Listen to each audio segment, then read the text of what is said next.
इसमें हम कुछ स्पेशल एंट्रीज के बारे में समझेंगे, वैसे हम एबनॉर्मल लॉस के बारे में। अब कोई भी जर्नल एंट्री बनाने से पहले 5 स्टेप, ट्रांजैक्शन को बहुत ही केयरफुली रीड करना है, नंबर 1। दूसरा, रीड करते टाइम तुमको पता चल जाएगा कि कौन कौन से अकाउंट्स इन्वॉल्व है। नंबर 2, एक तो बन रहा है हमारा loss by fire, machinery account, debit. 2, cash या बैंक।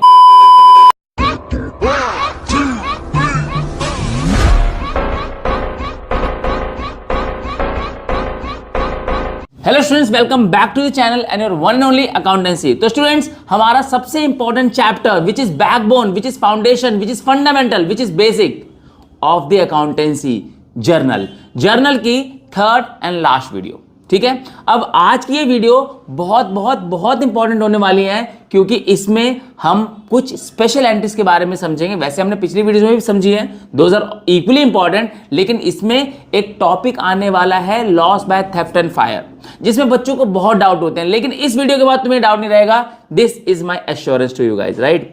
कोई दिक्कत, परेशानी, दुविधा हो तो कमेंट में लिख देना, इसमें कोई प्रॉब्लम नहीं है। तो बिना किसी देरी के फटाफट स्टार्ट करते हैं। आज की हमारी जो पहली एंट्री है, एंट्री नंबर 18, और वो एंट्री है एक एबनॉर्मल लॉस के बारे में। किसके बारे में? Abnormal loss. एबनॉर्मल लॉस का मतलब क्या होता है? Loss which we do not expect to incur, जिसको हम एक्सपेक्ट नहीं करते कि ऐसा कोई लॉस होगा। जैसे लॉस बाय थेफ्ट, चोरी से लॉस हो जाना, लॉस बाय फायर, आग लग जाना। ठीक है, तो ऐसा लॉस को हम एक्सपेक्ट नहीं करते, और मैनेजमेंट इसको कंट्रोल कर सकती थी टू अ सर्टेन लेवल, लेकिन अभी हो गया। This is something which we do not expect. बात समझ में आ रही है? तो इसलिए इसको बोलते हैं एबनॉर्मल। ये नॉर्मल नहीं है, ये एबनॉर्मल है। अब loss by stock, by theft और फायर के केस में क्या होता है, ध्यान से समझेंगे।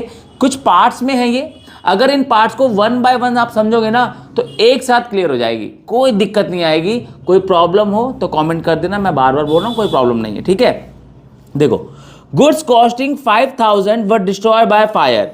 अब कोई भी जर्नल एंट्री बनाने से पहले 5 स्टेप्स, मैं हर वीडियो के स्टार्ट में बता के चल रहा हूं, 5 स्टेप तुमको लेके चलने। सबसे पहले नंबर पे क्या करना है? ट्रांजैक्शन को बहुत ही केयरफुली रीड करना है, नंबर 1।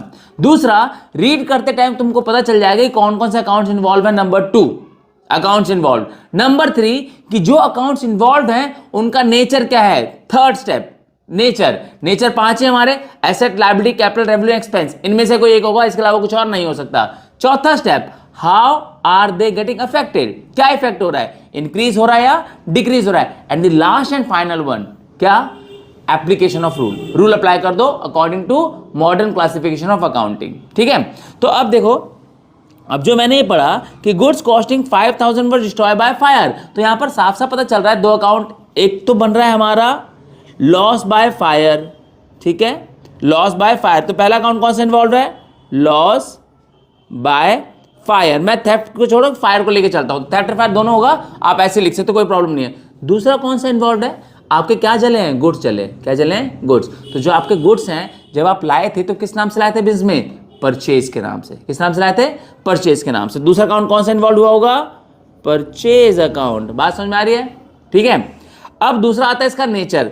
लॉस बाय फायर अपने आप को नाम से ही जस्टिफाई कर रहा है कि ये लॉस है। क्या है? लॉस।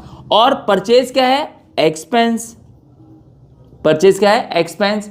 अब हुआ क्या यहां पर कि आपने जो गुड्स खरीदे थे वो जल गए, तो आपका लॉस हो गया। लॉस क्या हो रहा है? इफेक्ट क्या पड़ रहा है? इंक्रीज हो रहा है। और परचेज नाम का जो खर्चा था, अब वो परचेज से शिफ्ट हो गया किसमें? लॉस में। किसमें? लॉस बाय फायर में। तो ये परचेज नाम का एक्सपेंस तो चला गया, क्योंकि ये शिफ्ट कहां हो गया? ये लॉस में शिफ्ट हो गया जाके। बात समझ में आ रही है? तो अब रूल क्या लगेगा? लॉस इंक्रीज होता है तो ये होगा हमारा डेबिट। ठीक है, और एक्सपेंस डिक्रीज होता है तो क्या होगा हमारा? क्रेडिट। सिंपल। समझ में आ रही बात? बन गई जर्नल एंट्री। क्या करोगे अब तुम बस इतना लिख देना, एंट्री क्या बनेगी? Loss by fire account debit. Theft होगा तो यहां पे थेफ्ट लिख देना, कोई दिक्कत नहीं है। 2, परचेज अकाउंट। कितना? 5000। नीचे लिख दोगे narration being goods costing 5000 destroyed by fire. खत्म। सिंपल, इतनी सिंपल एंट्री है। ये एक ऐसी एंट्री है कि जब जब लॉस होगा बाय थेफ्ट, बाय फायर, है कोई एबनॉर्मल लॉस, तो वहां पर तुमको ये करना पड़ेगा। ठीक है, अब चलते हैं इसी में। इफ गुड्स वर इंश्योर्ड, जो गुड्स तुम्हारे जले हैं वो इंश्योर्ड होंगे तो क्या होगा, तो पहली एंट्री हमने कर दी, बता दिया कि भाई हमारे गुड्स जल गए हैं। अब दूसरे केस में हम क्या करेंगे, जो गुड्स हमारे जले हैं वो इंश्योर्ड थे, ठीक है, तो ध्यान सुनना। Goods costing 5000 were destroyed by fire and insurance company accepted a claim of rupees, except a claim of 5000 मान लेते हैं, है ना, अभी फुल क्लेम मान लेते हैं यहाँ पर कि पूरा पूरा क्लेम मिल रहा है, अभी अमाउंट नहीं लिखा मैंने यहाँ पे। And cheque is receive from the insurance company, और इंश्योरेंस कंपनी ने चेक दे दिया, हमें क्लेम दे दिया। 5000 के गुड्स थे और 5000 का हमने क्लेम किया और 5000 हमें मिल गए। सिंपल, बहुत सिंपल है, सॉर्टेड है, ठीक है।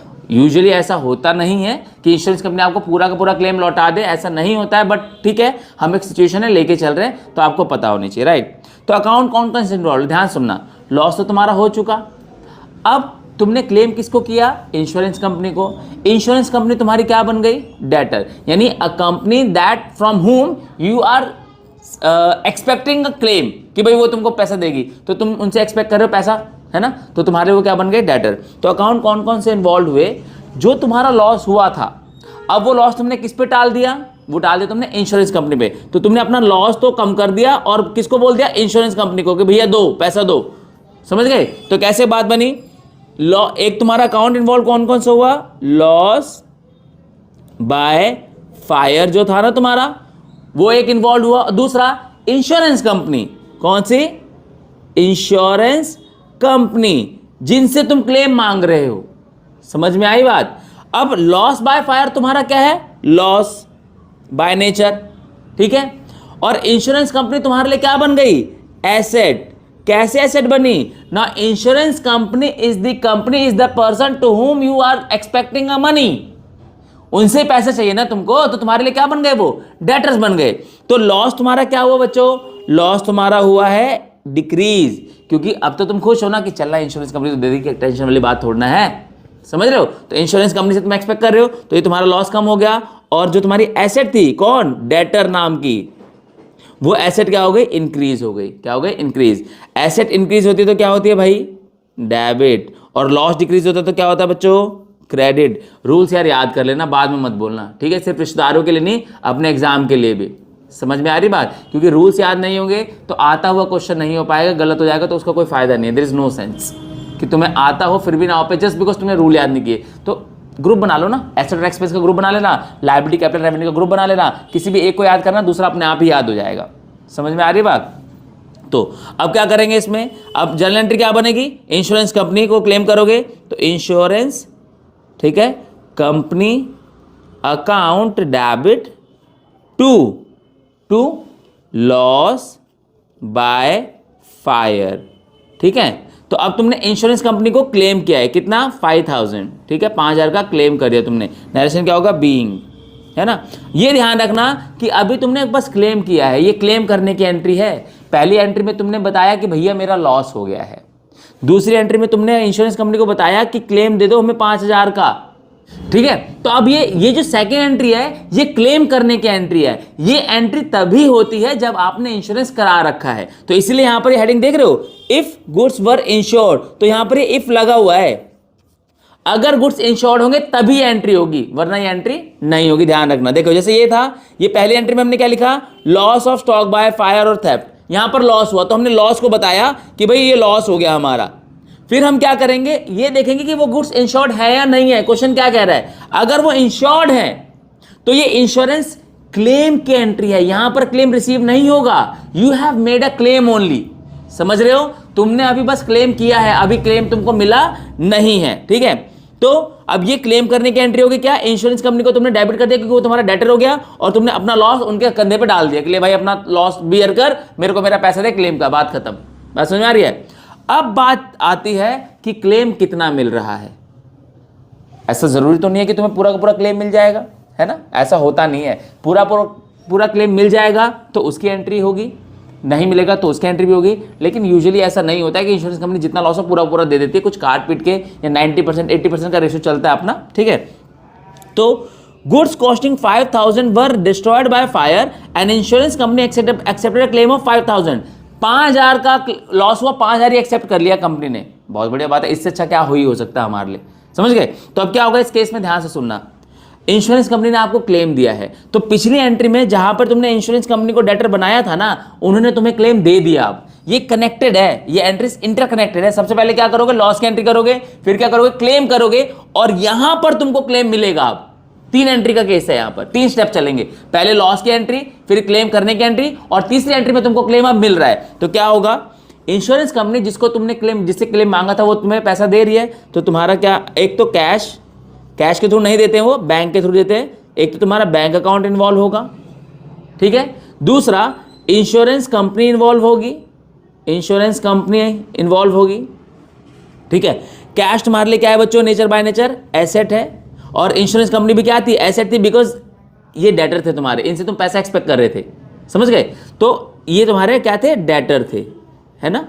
तो अब इन डेटर्स ने पैसा दे दिया, तो the moment debtor gives you money vanishes, गुम हो जाता है तुम्हारे लिए। अब तुम्हें उससे क्या मतलब है, तुम्हें उससे पैसा चाहिए तो उसने पैसा दे दिया, तो डेटर तुम्हारा कम हो गया, और एसेट कैश तुम्हारे पास आई है, ये इंक्रीज हो गई। तो जो एसेट इंक्रीज होती है तो डेबिट होती है, यानी बैंक अकाउंट तुम्हारा हो जाएगा डेबिट, बैंक अकाउंट डेबिट, ठीक है। मैंने क्या लिख दिया है, सॉरी, सही कर लो इसको भाई, गलतियां मत करो, ठीक है।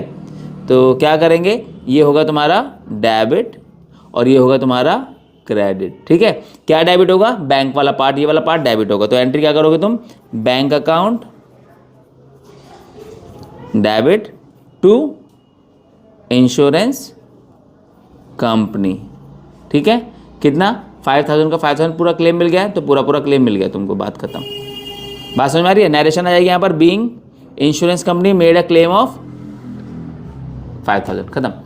लेकिन if full claim is not received, यानी इंश्योरेंस कंपनी ने तुम्हें पूरा का पूरा क्लेम नहीं दिया है, तो क्या होगा, देखो, goods costing 5000 destroy bye fire and insurance company accepted a claim of 5000, ये गलत है यहाँ पर, इसको सही कर लेते हैं। क्या है, फुल क्लेम नहीं मिला है, मान लेते हैं 5000 की जगह 3000, ठीक है। 3000 रुपये का क्लेम दिया है कंपनी ने, इंश्योरेंस कंपनी ने कितना क्लेम दिया, 3000। तो तुम्हें 5000 का लॉस हुआ, लेकिन तुमने 5000 का क्लेम भी किया, लेकिन तुमको मिला सिर्फ कितना है, 3000 है, तो 2000 नहीं मिला, वो 2000 तुम्हारा प्योर लॉस हो गया। आई बात समझ में, ठीक है। तो अब क्या हुआ, इंश्योरेंस कंपनी ने तुम्हें पूरा पैसा तो दिया नहीं, तो अब इसकी कितनी एंट्री होगी, 3। देखो कौन कौन सी, सबसे पहले कौन सा अकाउंट इन्वॉल्व होगा तुम्हारा, सबसे पहले अकाउंट इन्वॉल्व होगा बैंक अकाउंट, जिससे तुम्हें पैसा मिलेगा, राइट, बैंक अकाउंट। दूसरा, जो तुमने 5000 कम कर दिए थे, वो पूरे 5000 तो तुम्हारे रिकवर हुए नहीं, रिकवर तो तुम्हारे 3000 हुए, यानी वो 2000 का लॉस तो अभी भी स्टैंड कर रहा है। वो 5000 का लॉस हुआ था ना तुम्हारा, लॉस बाय फायर कितने का था, 5000 का था, उसमें से इंश्योरेंस कंपनी ने कितना क्लेम दिया, 3000, तो 2000 का वो लॉस बाय फायर तो अभी भी स्टैंड कर रहा है ना। तो क्या होगा, लॉस बाय फायर अकाउंट, एक ये इन्वॉल्व होगा, और लास्ट कौन सा इन्वॉल्व होगा, लास्ट होगा तुम्हारा इंश्योरेंस कंपनी, जिससे तुमने पूरा क्लेम मांगा था। तो क्या होगा, बैंक तुम्हारे लिए क्या है बच्चों, एसेट, लॉस बाय फायर तुम्हारे लिए क्या है, लॉस, और इंश्योरेंस कंपनी क्या थी तुम्हारी, एसेट, क्योंकि तुम इनसे पैसा एक्सपेक्ट कर रहे थे, ठीक है। डेटर तुम्हारे, है ना, ये तुम्हारी क्या थी, एसेट, तुमने इनको डेटर बनाया था अपना, बात समझ में आ रही है। अब बैंक से पैसा मिला है, तो ये एसेट इंक्रीज हुई है, लॉस इंक्रीज हुई है। अब इंश्योरेंस कंपनी जो डेटर थी, इससे तुमने मांगा, इन्होंने जितना दिया दिया, नहीं दिया नहीं दिया, अब तुम इनसे पैसा नहीं मांगोगे, तो ये तुम्हारे डेटर क्या हो गए, कम हो गए, ठीक है। तो जर्नल एंट्री क्या बनेगी, एसेट बढ़ी है, क्या होगा, डेबिट, यानी bank account debit, loss by fire account debit to insurance company, कितना, बैंक से मिला है तुमको 3000, 2000 तुम्हारा डूब गया, तो 2000 लॉस में ही चला गया तुम्हारा, और बैंक इंश्योरेंस कंपनी ने हमें कितना दिया, पूरा 5000, ठीक है। यहाँ पर नरेशन लिखना मत बोलना, थोड़ा स्पेस कम है तो मैं कर देता हूँ ऐसे, लेकिन तुम मत करना ऐसे, ठीक है। बात समझ में आ रही है, नरेशन बहुत इंपॉर्टेंट है, ठीक है। तो ये तुम्हारी लॉस बाय फायर की एंट्री थी, और ये बहुत ही ज्यादा इंपॉर्टेंट है। इतना टाइम इसलिए लगाया हमने, क्योंकि ये बहुत ज्यादा इंपॉर्टेंट है, और बच्चों की कंफ्यूजन का सबसे इंपॉर्टेंट पार्ट है ये, सब मोस्ट कॉमनली आस्क्ड प्रॉब्लम है ये, ठीक है। तो ध्यान रखना, कोई दिक्कत परेशानी हो तो कमेंट में लिख देना, लेकिन मेरे ख्याल से अब तुमने इस वीडियो को अगर यहां तक देख लिया ना ढंग से, तो तुम्हें इंश्योरेंस वाले पार्ट में कोई दिक्कत नहीं होगी, ठीक है। पहले लॉस को दिखाना है, फिर दूसरे नंबर पे इंश्योरेंस का क्लेम करना है, फिर ये देखना है कि क्लेम मिला या नहीं मिला, मिला है तो कितना मिला, उसके हिसाब से एंट्री करते हैं, दैट इज इट।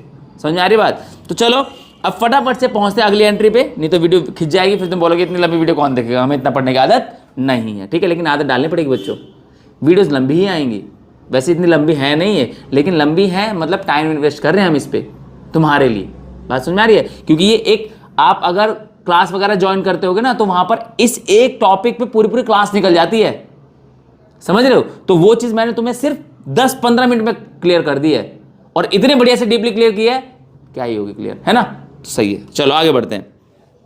तो purchase machinery for 5,000 for cash. अब यहां पर हम बात करें purchase and sale of fix assets.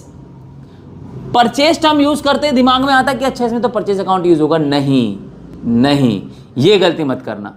जैसे ही परचेज अकाउंट की बात आती है ना, तो हम जैसे परचेज यूज होता है वर्ड, तो हम सोचते हैं कि परचेज है, परचेज अकाउंट में चला जाएगा, लेकिन ऐसा नहीं होता है। फिक्स एसेट्स को अपना खुद का घर मिला है, they have their own house, they have their own account. तो जिनके पास अपना खुद का अकाउंट है वो किसी और के घर में क्यों जाएगा भाई। तो ये सारे परचेज अकाउंट में नहीं जाते हैं, ध्यान रखना। कभी भी एसेट को परचेज करोगे तो परचेज अकाउंट इन्वॉल्व नहीं होता है, वही एसेट का अकाउंट इन्वॉल्व होता है जिस एसेट को तुम खरीद रहे हो, because every single asset has its own account, has its own घर, हैज इट्स ओन प्लेस। तो इस बात का ध्यान रखना, समझ गए। तो जब भी एसेट को परचेज करोगे तो एसेट का अकाउंट इन्वॉल्व होगा, ना कि परचेज अकाउंट इन्वॉल्व होगा, ये बात ध्यान रखना। बच्चे बहुत कॉमनली मिस्टेक करते हैं, ये नहीं करनी है आपको, ठीक है।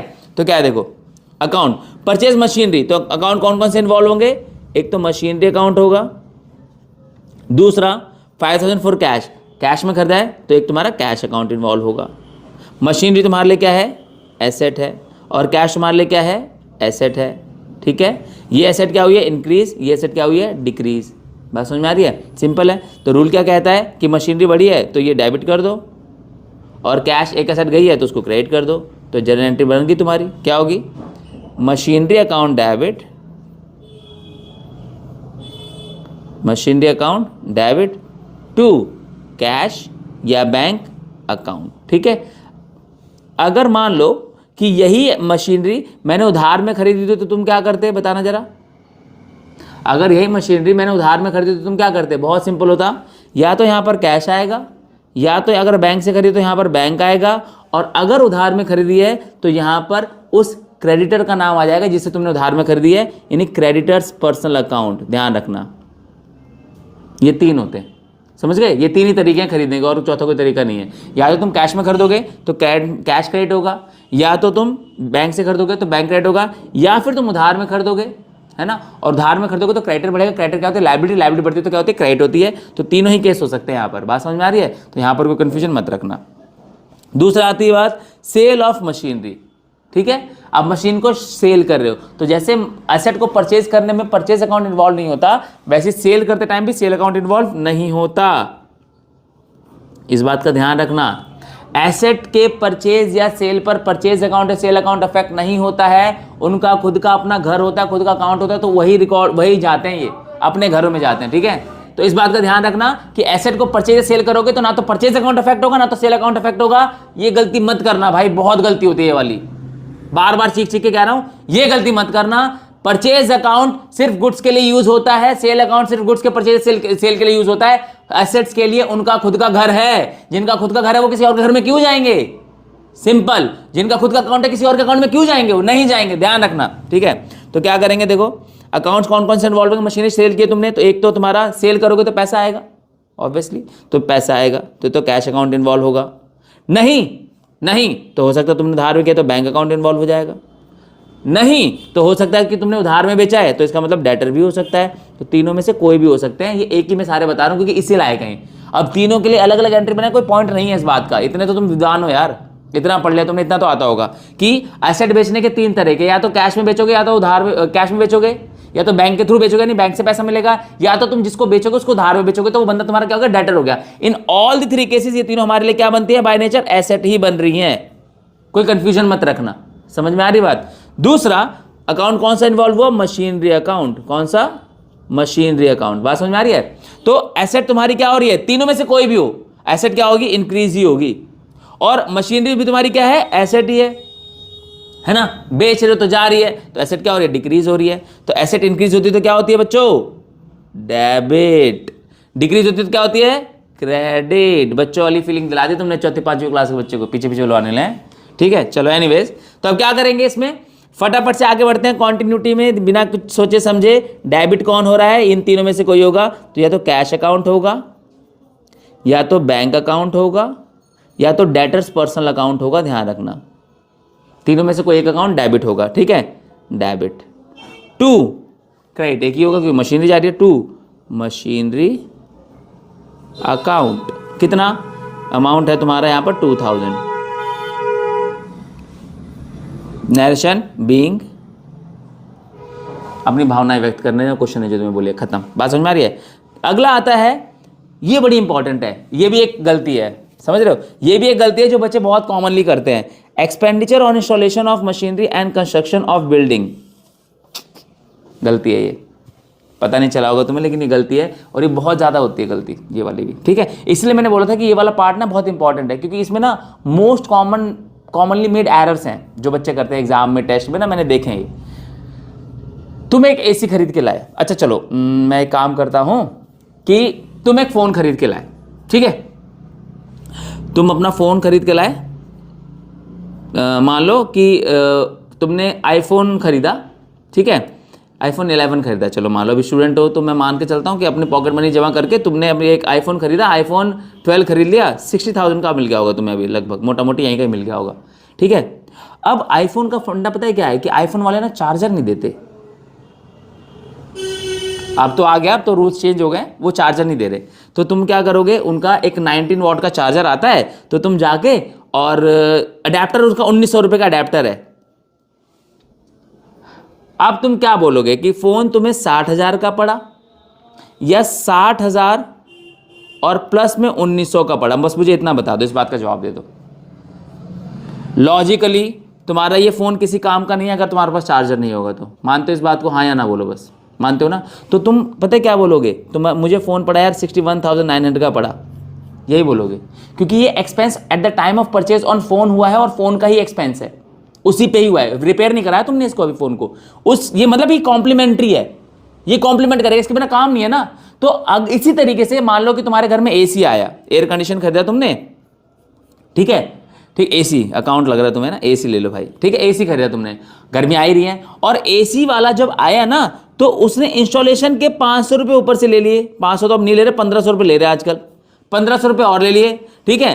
तो 20,000 का एसी था और 1500 रुपये का तुमने इंस्टॉलेशन दिया, तो तुम्हें एसी 21,500 का पड़ा, वरना घर में रखे और नीचे रखे रखे तो एसी थोड़ा चल जाएगा और किस काम का रहेगा फिर वो, समझ रहे हो मेरी बात? तो यहां से एक पॉइंट आता है कि whenever we buy an asset and expense is made at the time of purchase, installation में या इरेक्शन में खर्चा होता है तो वो उस एसेट का ही खर्चा माना जाता है, ये बात हमेशा ध्यान रखना, समझ गए? तो अगर एसी खरीदा और एसी के इंस्टॉलेशन में 1500 रुपए और खर्चे हुए, तो एसी की कॉस्ट प्लस 1500 रुपए दोनों मिला के एसी की वो कॉस्ट है फिर वहां पर।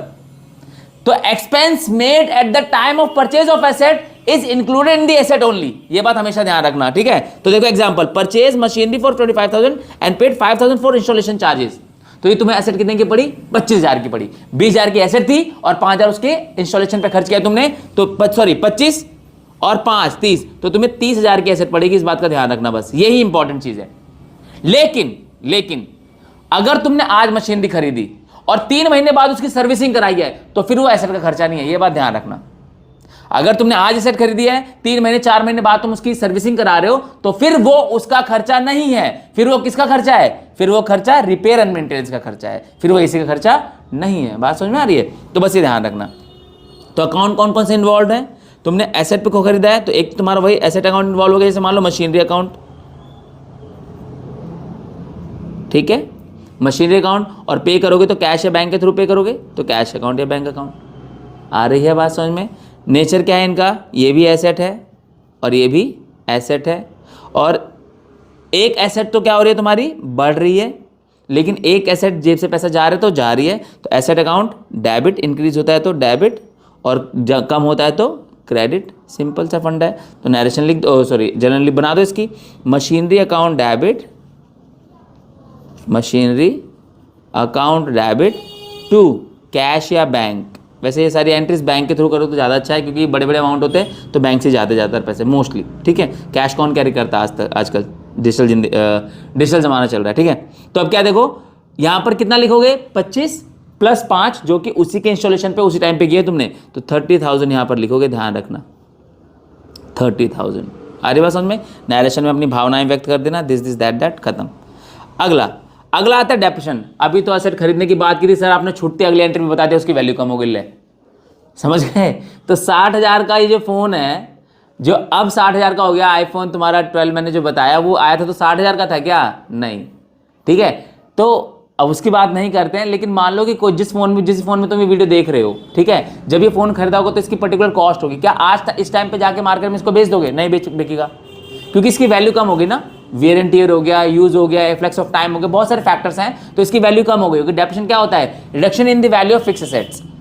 फिक्स्ड एसेट की वैल्यू में रिडक्शन होना, उसकी वैल्यू में गिरावट आना, कमी आना, तो वैल्यू इसकी कम हो गई है, तो उससे क्या होता है? एसेट की वैल्यू कम हो जाती है। तो दो चीजें हुई सिंपली।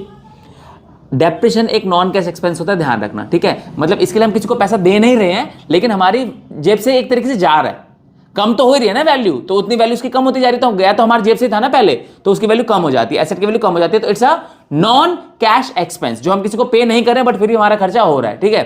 तो क्या देखो, अकाउंट कौन कौन से इन्वॉल्व होंगे? एक तो खुद डेप्रिसिएशन होगा, ठीक है, एक डेप्रिसिएशन होगा, और एक होगा हमारा एसेट। क्या नाम है उस एसेट का भाई? बिल्डिंग, ठीक है। तो बिल्डिंग, दूसरा अकाउंट कौन सा है? बिल्डिंग, यानी हमारी बिल्डिंग डेप्रिशिएट हो गई 2000 से, 2000 रुपये उसकी वैल्यू कम हो गई, ठीक है। अभी मत बोलना कि सर हमने तो सोचा था बिल्डिंग की वैल्यू बढ़ती है, नहीं, लैंड की वैल्यू बढ़ती है, बिल्डिंग की नहीं बढ़ती है। बात समझ में आ रही है? ध्यान रखना। तो नेचर क्या है इसका? है नेचर एक्सपेंस का, और बिल्डिंग का नेचर क्या है? एसेट का है। एसेट क्या हो रही है? डिक्रीज हो रही है, और एक्सपेंस क्या हो रहा है? इंक्रीज हो रहा है।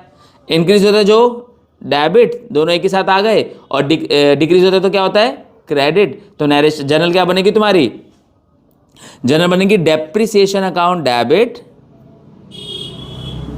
Depreciation account debit to building account. कितना? 2000 से हमारा एक्सपेंस हो गया, और 2000 से हमारी एसेट कम हो गई। नरेशन आ जाएगी being depreciated building bye 2000। Narration लिखना मत भूलना भाइयों, ठीक है। चलो अगला है हमारा अक्रूड इनकम। अक्रूड इनकम का सिंपल सा मतलब होता है जो कमा ली है बट मिली नहीं है। देखो भाई, थोड़ी मात्रा वात्रा का ना इधर उधर हो सकता है, तो उसको थोड़ा सा मैनेज कर लेना, ठीक है। मात्रा इधर की उधर छोटी की बड़ी ना, थोड़ा सा कंफ्यूजन रहता है मेरे को, ठीक है। तो the money that we have already earned but we have not received it yet, जो हमने कमा तो लिए बट हमें मिली नहीं है, इसको बोलते हैं अक्रूड इनकम। तो जो तुमने कमा ली है बट मिली नहीं है, तो कमा तो ली है ना, तुम्हारी एसेट बन चुकी है, वो एक एसेट भी बन चुकी है, एक इनकम भी बन चुकी है। तो अकाउंट कितने इन्वॉल्व हुए? दो, एक एसेट, ठीक है, क्योंकि तुमने कमा ली है, मिली नहीं है लेकिन है तो इनकम, तो इनकम, तो एसेट और इनकम दो इंक्लूड होंगे इसमें। देखो क्या है, income earn but not received, accrued interest being 500, ठीक है। अक्रूड इंटरेस्ट यानी कि मान लो कि तुमने किसी को अपने उधार दिए थे 1000 रुपए, 10,000 रुपए, उसमें 500 का इंटरेस्ट आना था, तो इंटरेस्ट की डेट तो हो गई है लेकिन उस बंदे ने अभी तक दिया नहीं है तुमको, तो तुमने कमा लिया है बट तुम्हें मिला नहीं है, तो क्या करोगे? देखो अकाउंट कौन कौन से इन्वॉल्व होंगे? एक तो खुद अक्रूड इंटरेस्ट, ठीक है, ये अपने आप में एसेट ही है, और दूसरा इंटरेस्ट, क्योंकि ये तुम्हारी इनकम है। तो एक तुम्हारे लिए हो गई एसेट। ध्यान रखना, कभी भी अक्रूड इनकम लिखा होगा ना तो वो तुम्हारे लिए एसेट ही होती है, ध्यान रखना। अक्रूड टर्म लग जाती है ना किसी इनकम के आगे तो वो एसेट बन जाती है, ध्यान रखना, ठीक है। और इंटरेस्ट तुम्हारे लिए क्या थी? इनकम। एसेट तुम्हारी क्या है? इंक्रीज हुई है क्योंकि तुम कमा चुके हो, और इनकम तुम्हारी क्या है? इंक्रीज हुई है क्योंकि ये तुम्हें मिल जानी चाहिए थे अभी तक, ठीक है। तो एसेट तुम्हारी इंक्रीज होती है तो क्या होती है? डेबिट, और इनकम तुम्हारी इंक्रीज होती है तो क्या होती है? क्रेडिट। बहुत सिंपल है, सिंपल था ना। तो जब भी ध्यान रखना, आज के बाद कभी भी कोई अक्रूड इनकम होगी ना तो वो तुम्हारे लिए क्या होती है? एसेट होती है, ध्यान रखना, ठीक है। तो क्या करेंगे? Accrued interest account debit to interest account. कितना? 500। 500 रुपये कमा लिए थे, सॉरी 500 बस 500 मिले नहीं है। नरेशन क्या आएगी, बीइंग अक्रूड इंटरेस्ट ₹5000, खत्म। सिंपल है, बहुत सिंपल है, ठीक है। नेक्स्ट, इनकम रिसीव में एडवांस। कोई भी पैसा जो तुम एडवांस में रिसीव कर लेते हो ना बच्चों, वो तुम्हारे लायबिलिटी बन जाता है, ध्यान रखना। क्योंकि उसके बदले में या तो तुम्हें पैसे चुकाने पड़ेंगे या तो तुम्हें सर्विस देनी पड़ेगी, तो ये तुम्हारे लिए एट द एंड तुम्हारे लिए लायबिलिटी होती है। ये बात ध्यान रखना। Any income that you receive in advance is your liability, क्योंकि मुफ्त में कुछ नहीं आ रहा है, एडवांस में मिल गया मतलब इसके बदले या तो तुम्हें काम करना पड़ेगा या तो तुम्हें वो पैसा चुकाना पड़ेगा। बात समझ में आ रही है? तो commission ₹200 receive in advance, advance में 200 रुपये का कमीशन मिल गया, तो एंट्री क्या होगी इसकी? देखो अकाउंट कौन कौन से इन्वॉल्व होंगे, एक लायबिलिटी है और पैसा तो मिला ही है, तो क्या होगी एंट्री? एक तो तुम्हारे पास कैश या बैंक आ जाएगा, कैश अकाउंट एक इन्वॉल्व होगा, और दूसरा कमीशन इन एडवांस, प्रॉपर नाम है इसका ये अपना, ठीक है, अपना खुद का ही नाम आएगा, क्योंकि ये एक नेचर है अपने आप में, लायबिलिटी का नेचर है ये। जैसे ऊपर अक्रूड इंटरेस्ट अपने आप अक्रूड टर्म के साथ जो आता है ना, वो एसेट हो जाता है, वैसे यहाँ पे एडवांस वाला वो भी हमेशा लायबिलिटी हो जाता है, ठीक है, ध्यान रखना इस चीज़ का। तो एसेट तुम्हारी, कैश तुम्हारी क्या है? एसेट है। कमीशन रिसीव इन एडवांस तुम्हारे लिए क्या है? लायबिलिटी है। क्या है तुम्हारे लिए? लायबिलिटी। एसेट तुम्हारी क्या हुई है? इंक्रीज हुई है, ठीक है, और लायबिलिटी भी तुम्हारी क्या हुई है? इंक्रीज हुई है। एसेट इंक्रीज होती है तो क्या होती है बच्चों? डेबिट। लायबिलिटी इंक्रीज होती है तो क्या होती है? क्रेडिट, ठीक है। तो कौन सा अकाउंट डेबिट हो रहा है? कैश डेबिट हो रहा है। कौन सा क्रेडिट हो रहा है? कमीशन एडवांस क्रेडिट हो रहा है। तो नरेशन जनरल एंट्री क्या बनेगी तुम्हारी? कैश अकाउंट डेबिट टू क्या नाम है? Commission in advance. कितना? ₹200। नरेशन बीइंग, अपनी भावनाएं व्यक्त कर दो, कोई दिक्कत वाली बात नहीं है। बात समझ में आ रही है? ठीक है। तो नेक्स्ट है तुम्हारी paid to creditor. Next entry है paid to creditors. Paid to creditor बहुत सिंपली डिफाइन कर रहा है अपने आप को, क्रेडिटर्स को तुमने पे कर दिया, बहुत ही सिंपल। इससे सिंपल एंट्री क्या होगी? तो तुम्हारा कोई भी क्रेडिटर, जैसे अब इस क्वेश्चन में क्रेडिटर पहले से दे रखा होगा, जैसे स्टार्टिंग में अगर तुम जाओगे ना पहले वाली वीडियो में, तो वहां पे हमने एक क्रेडिटर से खरीदा था, उसका नाम क्या था? राजा। उस टाइम हमने खरीदा था उधार में, अब हम उसको पे कर रहे हैं, ठीक है। तो क्या होगी एंट्री? एक अकाउंट कौन कौन से इन्वॉल्व होंगे? एक तो राजा इन्वॉल्व होगा जो हमारा क्रेडिटर था पहले, कौन था? क्रेडिटर। और एक क्या होगा? हमने पैसे दिए उसको, तो एक हमारा बैंक या कैश, दोनों में से कोई एक होगा। राजा हमारा क्रेडिटर था, क्या थी हमारी? लायबिलिटी। क्या थी? लायबिलिटी। और बैंक हमारी क्या है भाई? एसेट। लायबिलिटी क्या हो रही है? डिक्रीज। एसेट भी क्या हो रही है? डिक्रीज। लायबिलिटी डिक्रीज होती है तो क्या होती है? डेबिट। क्या होती है? डेबिट। और एसेट डिक्रीज होती है तो क्या होती है बच्चों? क्रेडिट। सिंपल, समझ में आया? ठीक है। तो जनरल एंट्री क्या होगी इसकी? राजा डेबिट टू कैश, या मैंने यहां पे बैंक लिया, वैसे कैश या बैंक अकाउंट, दोनों ही सूटेबल है, कोई दिक्कत वाली बात नहीं है। कितने पे किए हमने उसको? नहीं किए, मान लो 3000 थे, ठीक है, तो 3000 में उसको पे कर दिए। कितने? 3000, ठीक है। अब नरेशन यहां पर आ जाएगी, बीइंग पेड टू क्रेडिटर राजा 3000, खत्म। समझ में आया? Last but not the least, received cash from debtors. जिसको तुमने कल को उधार में सामान बेचा था, अब उसने तुम्हें तुम्हारे पैसे लौटा दिए, तो रिसीव्ड कैश फ्रॉम डेटर्स। हमारे डेटर ने हमें पैसा लौटा दिया, तो अब इस केस में हम क्या करेंगे?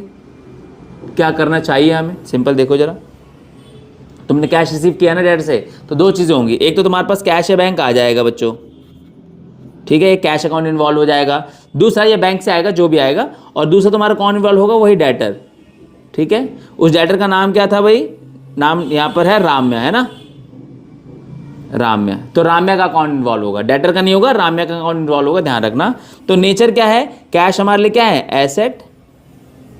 और डेटर कौन है? हमारी राम्या, ठीक है, ये भी हमारे लिए क्या है? एसेट। एसेट एक कैश क्या हो रहा है हमारा? इंक्रीज, क्योंकि उसने हमें पैसे दिए हैं। और राम्या नाम की जो डेटर थी, अब उसने पैसे दे दिए, तो अब वो थोड़ा ना, उसके एक्जिस्टेंस क्या है हमारी लाइफ में? अभी के लिए कोई भी नहीं है, तो वो क्या हो जाएगी? हमारे लिए कम हो जाएगी। तो जनरल एंट्री क्या बनेगी? रूल क्या लगेगा इसमें? एसेट इंक्रीज होती है तो क्या होती है? डेबिट। और एसेट डिक्रीज होती है तो क्या होती है? क्रेडिट। समझ में आया? ठीक है। तो अब जनरल एंट्री क्या बनेगी? कैश या बैंक, जो भी लोगे आप, account debit to Ramya, to Ramya कितने, लेट्स से 2000 मान लेते हैं, ठीक है 2000, समझ में आया, उतने 2000 ने हमें दे दिया। नरेशन क्या आ जाएगी, बीइंग राम्या पेड कैश ₹2000, खत्म, तुम्हारे डेटर्स भी खत्म। बात समझ में आ रही है। तो ये थी हमारी last entry 25th, and with this we are done with this chapter.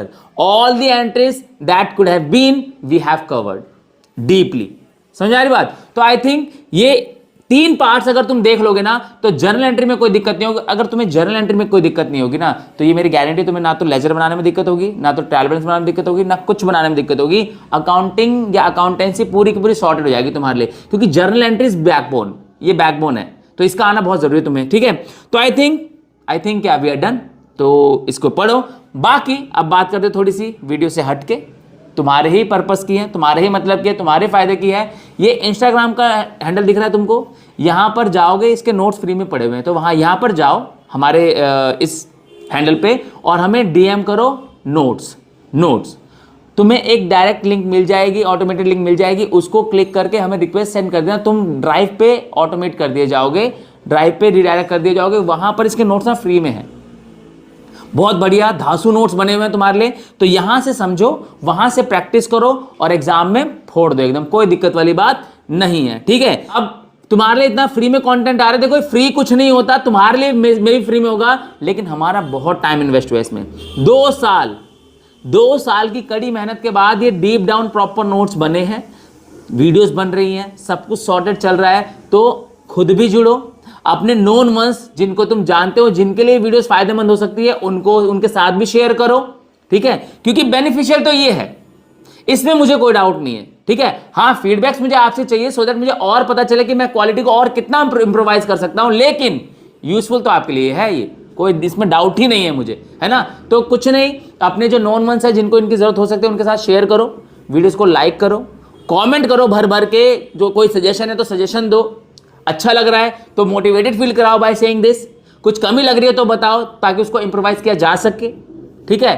Channel पे नए हो तो चैनल को सब्सक्राइब करो, बेल आइकन को प्रेस कर दो ताकि हर वीडियो टाइमली बेस पर तुमको मिलते रहे, ठीक है।